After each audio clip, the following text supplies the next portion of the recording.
Olá, seja bem-vindo. Estamos no programa O Brasil Tem Jeito. E a nossa convidada de hoje é Daniela Ribeiro, psicóloga clínica e organizacional. Daniela, me fala qual que é a diferença entre psicóloga clínica e organizacional?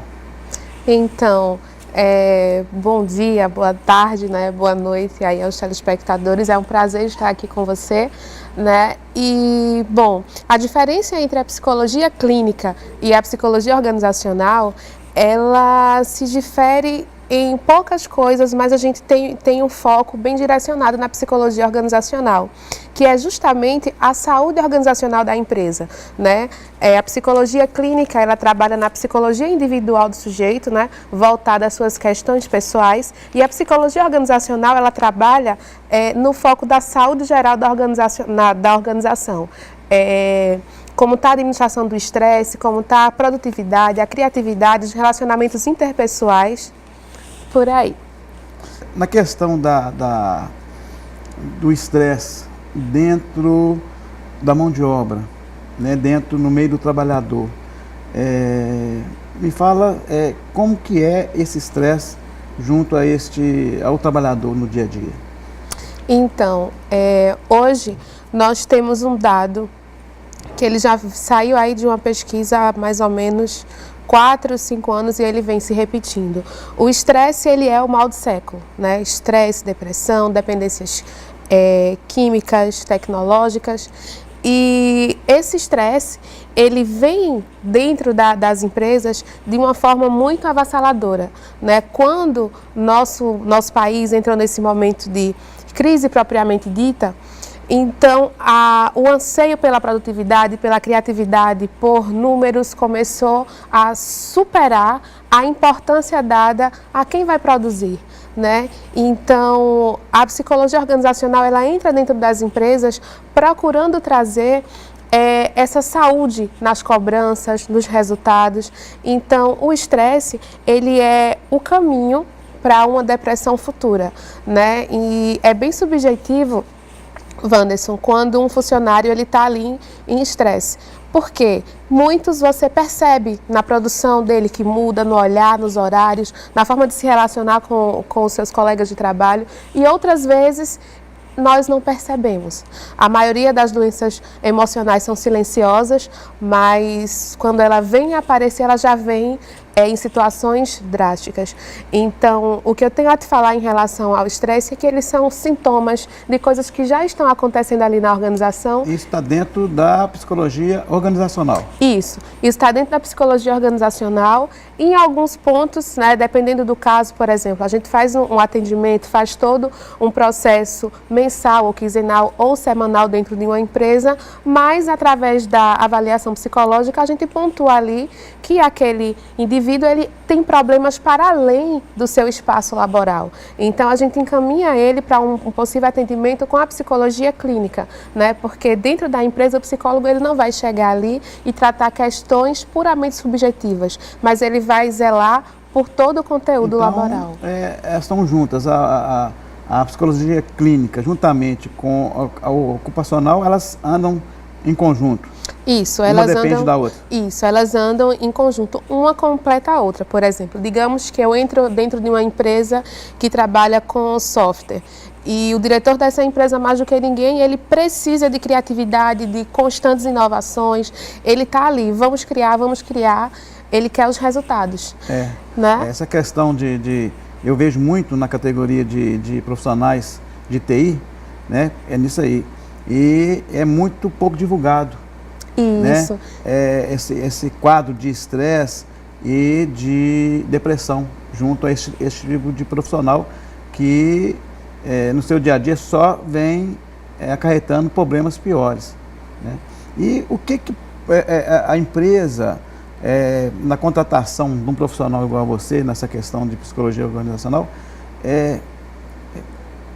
como que é esse tipo de trabalho que você pode vir a fazer com este profissional, ou se pode fazer coletivo, um trabalho coletivo junto aos trabalhadores de uma empresa? Pode ser feito um trabalho coletivo também ou tem que ser um trabalho individual?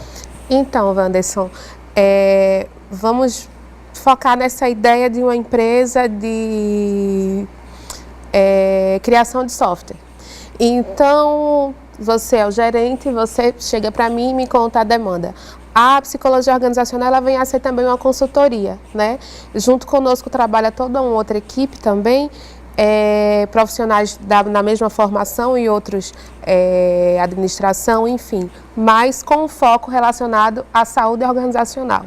Então, você está com queixa de a criatividade não tem acontecido, os horários, a gente está tendo muita dificuldade com a assiduidade dos nossos funcionários e eu percebo que a empresa está naquela tensão, naquele estresse, né, que às vezes isso acontece.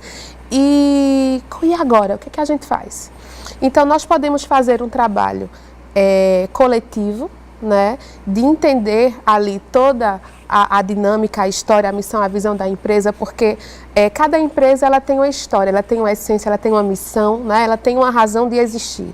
Então, a gente incorpora todos os funcionários dentro dessa missão, que é o famoso vestir a camisa, né? Mas não que quando o funcionário vem a vestir a camisa, ele deixe de ser ele deixe de criar a partir do que ele acha que é bacana, né? Porque a empresa quando te contrata, quando ela me contrata, ela está ciente que vai ser uma junção de duas histórias, né? E ambas devem respeitar. Eu respeito a história da empresa e obedeço, e a empresa também respeita essa minha subjetividade. Eu vejo que tem pontos dentro da empresa que tem que ser mudado. Inclusive, essa questão do estresse dentro da empresa, essa questão da depressão, do trabalhador não render tanto o seu serviço, né? Então, eu sei que tem alguns pontos dentro da empresa que nós temos que mudar, né? Na questão da educação também, nós estamos tentando mudar a questão da educação dentro das empresas, requalificando o profissional para que seja um profissional mais produtivo. Então, sim, são pontos que eu acho que os sindicatos profissionais, juntamente com os sindicatos de empresas, eu acho que eles têm que focar nesse ponto, né? Da educação, nesse ponto da psicologia ocupacional, para que o seu trabalhador, o seu empregado possa render mais dentro do serviço, né? Para que não haja tanta doença. E muitas vezes o trabalhador ele pega licença por causa dessas doenças. E eu vejo no dia a dia que muitas pessoas acham que a psicologia é uma frescura. Isso. Né? Então tem essa questão da psicologia ser uma frescura, que não há necessidade, que a pessoa consegue se curar sozinha, que muitas vezes é manha do paciente, e no final nós vemos que não é isso. É verdade. Né? Que no final nós vemos que é uma profissão que hoje vem ajudando não só no dia a dia das pessoas em casa, mas também no trabalho, né? Focando para que essas pessoas não venham a entrar numa depressão e o quadro, parece o quadro clínico, depois do estresse, o primeiro passo é a depressão. Isso. Então, nós temos que fazer de tudo, as empresas têm que fazer para que isso não chegue nesse quadro, né? Que o estresse chegue na depressão, porque aí o tratamento é muito mais complicado, isso, é muito mais difícil. Afastamento de funcionário, demissão de funcionário, tudo isso gera custo. Né? Tudo isso gera gasto, não é investimento. Então, melhor do que eu estar demitindo, porque, olha, o processo de recrutamento de um bom profissional não é fácil, né? Então, nós na consultoria, quando a gente está recrutando profissional, são diversos fatores que a gente está ali analisando através de avaliações psicológicas. E para que a empresa venha a ter um crescimento gradativo e constante, ela tem que investir não só nas criações, publicidade. E não adianta, né? Não adianta só. Tem que investir no capital humano. Demitir o funcionário. Você vai demitir o funcionário, mas você não vai demitir o problema. Isso. Aquele problema pode ser passado para outro profissional. Isso. Então as empresas têm que investir, né, nessa questão de profissionais que venham a olhar como está cada profissional na questão da doença ocupacional dele, dentro da empresa, para que a empresa não tem que demitir, porque igual eu falo, não adianta você demitir o funcionário, sendo que a doença vai passar para outro, porque você não matou o problema na raiz. Verdade. Você é empresário que tem a sua empresa, você percebe que quando você chega dentro da sua empresa mal-humorado, causa uma tensão dentro do seu corpo de colaboradores. Isso contagia de uma forma que a produção que os teus funcionários tiverem de estar ali te ofertando vai dar uma travada, né? Então a gente tem que ter uma análise 360, Wanderson. Essa análise 360 é minha enquanto prestador de serviço, enquanto empresário, enquanto colaborador, porque tudo isso eu passo para a minha equipe e em contrapartida eu ainda passo para o produto final, para o serviço que eu vou ofertar ao meu cliente, né?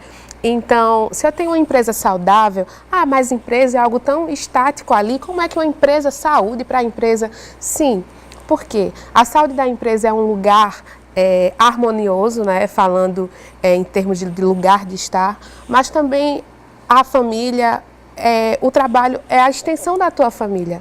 Quando eu não estou com a minha família, eu estou no meu trabalho. E muitas vezes, quando eu estou com a minha família, eu ainda estou com um pouco do meu trabalho. Acho que é vice-versa, né? Isso, vice-versa. A família é a vice-versa. extensão do trabalho e o trabalho é a extensão da família. Porque se você levar para casa os problemas do serviço, né, vai causar um caos muito grande, né? E o primeiro local que sente essa doença, que é o estresse, é em casa, né? Junto à família, né? Isso, e não tem isso de dizer, eu estou no trabalho e os problemas, quando eu saio, ficam ali, naquela porta, naquela cadeira, naquele gabinete, naquele lugar. Não, né? Até porque a sua vida não é separada em mochilinhas, em que você coloca nas costas, aqui é o meu trabalho, aqui é o meu problema, aqui são os meus relacionamentos, tá tudo junto.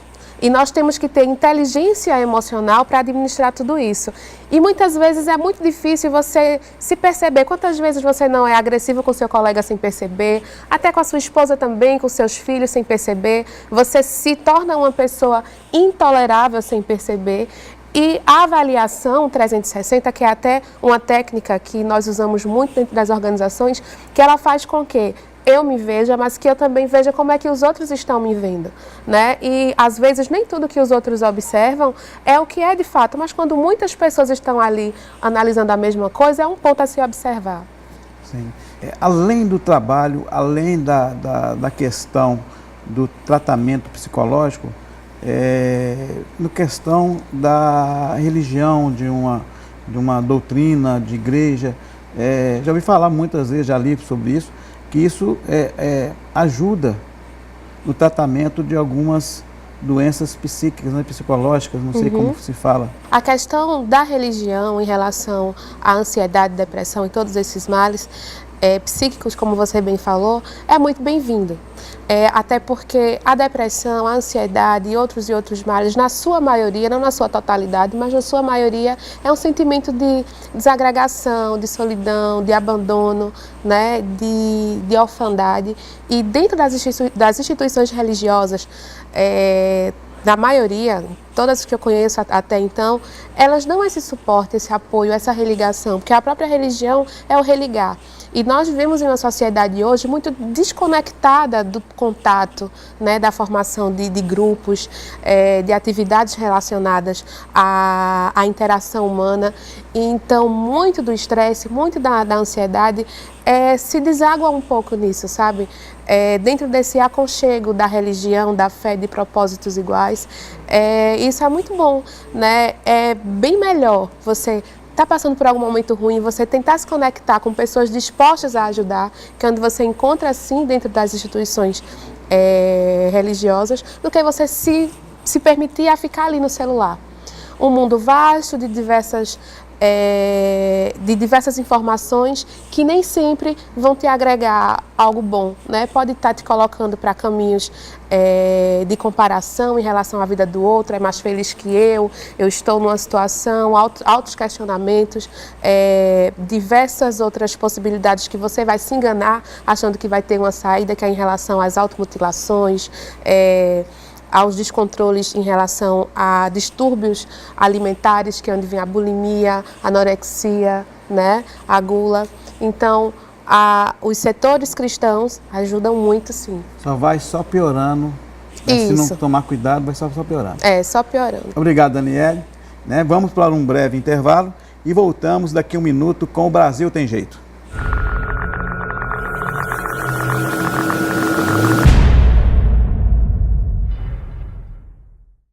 Voltamos com o Brasil Tem Jeito. Estamos aqui com Daniele Ribeiro. E, Daniele, eu fiquei sabendo que você tem uma clínica que chama Clínica da Alma. Como que é isso? Então, essa Clínica da Alma, ela atende nos mais diversos pontos estruturais das necessidades psicológicas do indivíduo.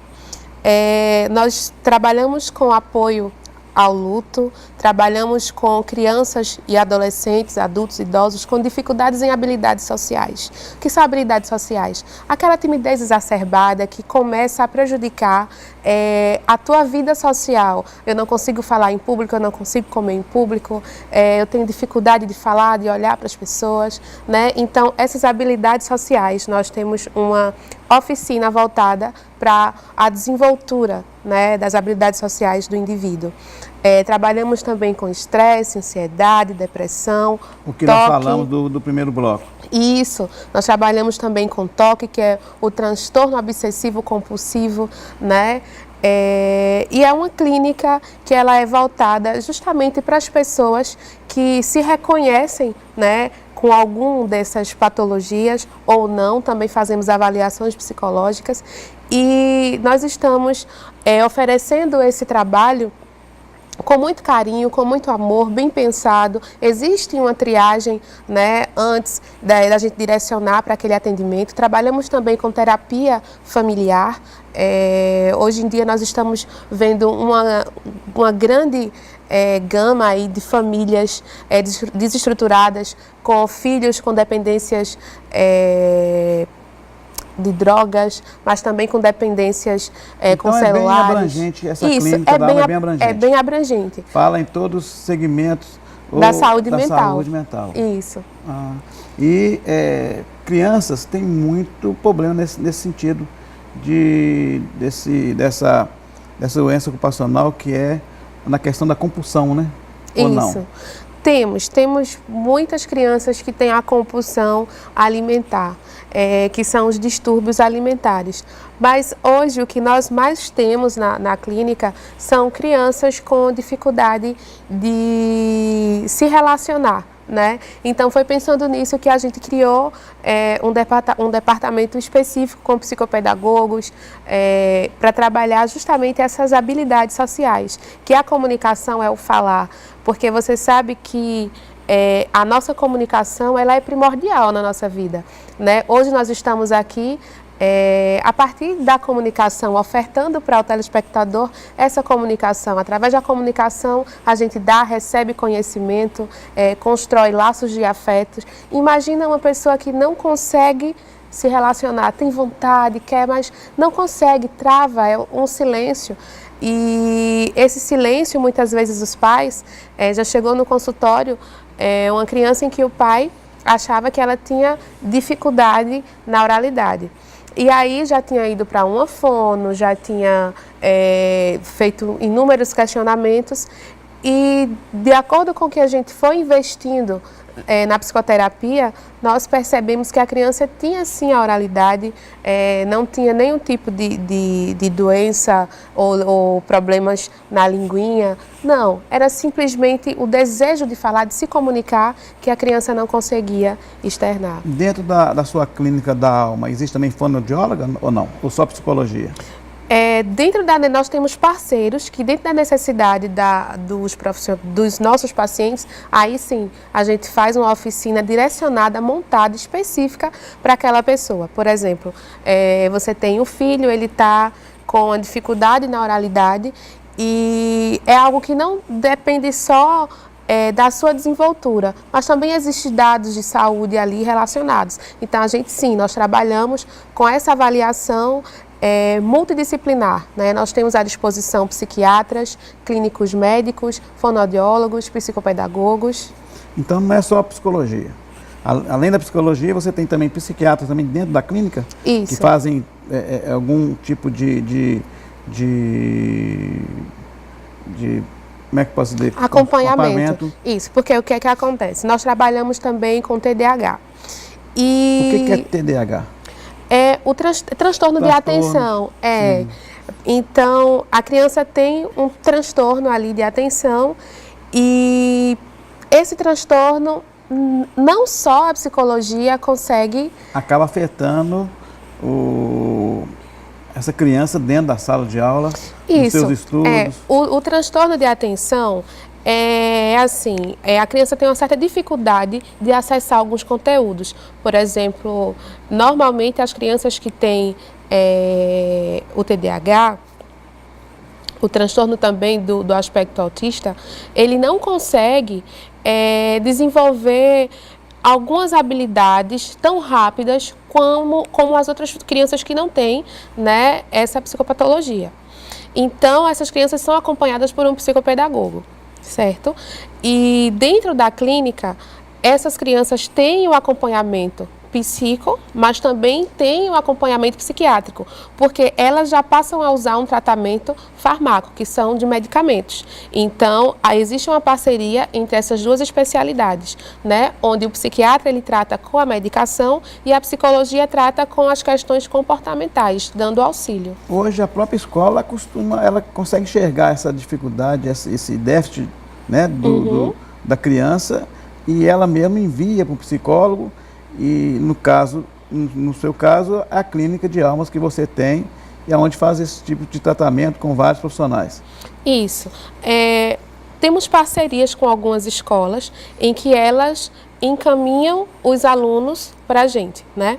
Em outras questões, os pais procuram, independente da escola, porque o que é que acontece? A escola direciona, dá uma avaliação psicopedagógica e pede para que os pais procurem um profissional para estar auxiliando o filho.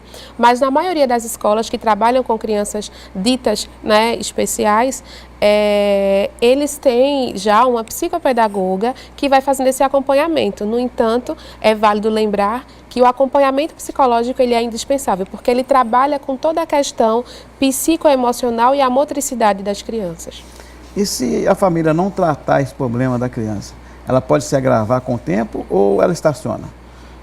Ou você tem que ser tratado no começo para poder ter uma melhor, né, uma melhor recuperação da criança? A tendência é o agravamento, né? Lembrando que o autismo não é algo que a gente diz assim, tem cura, né? O autismo, ele dá algumas limitações, né? Mas essas limitações não quer dizer que o seu filho, ele não vá progredir, né, em determinadas atividades. Ele vai fazer sim, mas de uma forma subjetiva e diferente como cada um de nós, né? Mas é interessante o diagnóstico principalmente, porque a criança vai saber, os pais vão saber por que aquele desenvolvimento ele acontece de uma forma diferente dos outros filhos, do coleguinha, né? Então, na Clínica da Alma nós fazemos esse psicodiagnóstico, em algumas escolas também já se é feito, né? Mas normalmente eles preferem encaminhar para setores especializados. Eu assisti um filme que falava sobre isso e a criança foi tratada com psicólogo e essa psicóloga falou que com o tempo essa criança tinha essa dificuldade, que ela estava atrasada tantos anos em relação a outras crianças, e com o tempo ela ia acabar chegando no eixo na questão dessa diferença de idade. Vamos supor, com 13 anos a mentalidade o aprendizado seria de 10 anos e assim sucessivamente. Isso acontece dentro desse tipo de déficit? Sim, sim, acontece. E o que vai determinar isso é justamente o investimento dos pais e responsáveis a essas crianças. O que também é interessante é que a psicoterapia ela funciona, mas ela funciona de uma forma 360.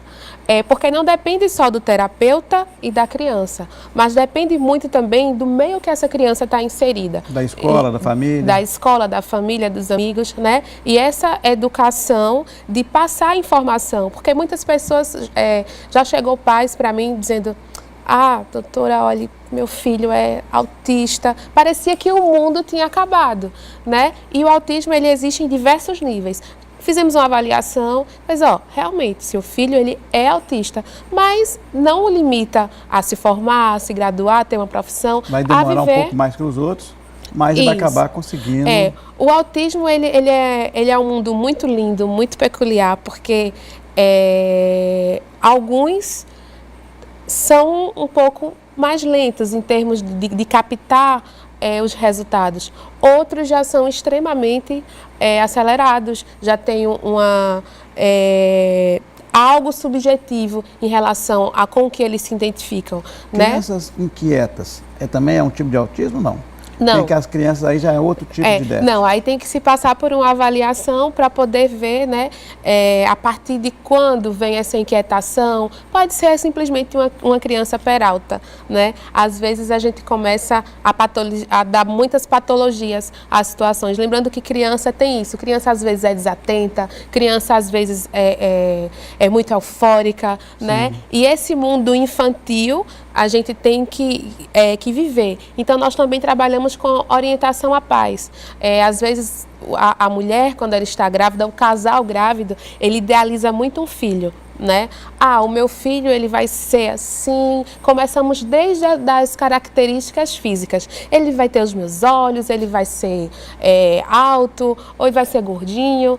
E quando o filho nasce, não é aquele filho. Que ela imaginava. Então, você já tem um pré-luto, né? Sim. Poxa, o meu filho não é como eu esperava. Então, direciona todas as outras expectativas para a questão profissional. Aí começa o filho ter um retorno baixo na escola. É muito complexo. É muito complexo. Eu acho que só essa entrevista aqui, eu acho que não daria tempo para poder falar tudo, porque o nosso programa já tá no Verdade. fim. E gostaria de convidar você que voltasse aqui para poder explanar mais sobre todos esses problemas que nós falamos aqui. E, mais uma vez, foi um prazer receber Daniele Ribeiro, psicóloga, né? Psicóloga clínica e clínica e organizacional. Isso. Psicologia ocupacional era um nome acho que já uns 10 anos, aí veio dar uma atualizada agora e mudou um pouco, né? E a gente vai vestindo a nova roupagem, né? Mas então, se quiserem mandar dúvidas, dicas, sugestões, algum material, né? Nós vivemos em um constante aprendizado. Então, podem mandar para o meu e-mail, danieleribeiro.psicologia@gmail.com. Respondo a todos. E também, se vocês quiserem me seguir no Instagram, Dani Psi Clínica. Então, também respondo todos os directs. Mais uma vez, foi um prazer estar com você aqui, né? E chega ao fim mais um programa O Brasil Tem Jeito.